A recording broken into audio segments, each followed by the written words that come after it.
Hello viewers, امید ہے کہ آپ سب ٹھیک ہوں گے۔ آج میں آپ کے سامنے لے کر آئی ہوں واس۔ واس کا مطلب ہوتا ہے کیا۔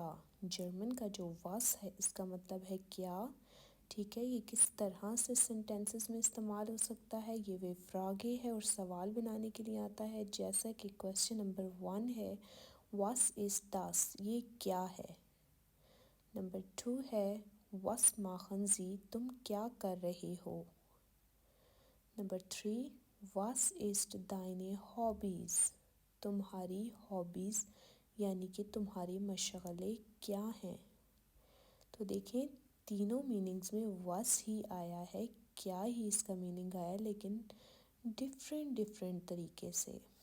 تو آپ بھی سیکھیں کہ کیسے لگاتے ہیں واس۔ اور اگر آپ چاہتے ہیں مجھ سے جرمن سیکھنا تو مجھ سے میرے واٹس ایپ نمبر پر کانٹیکٹ کر سکتے ہیں جو ٹک ٹاک پر مینشن کیا گیا ہے، اور آپ میرے چینل کو لائک کرنا، سبسکرائب کرنا مت بھولیں۔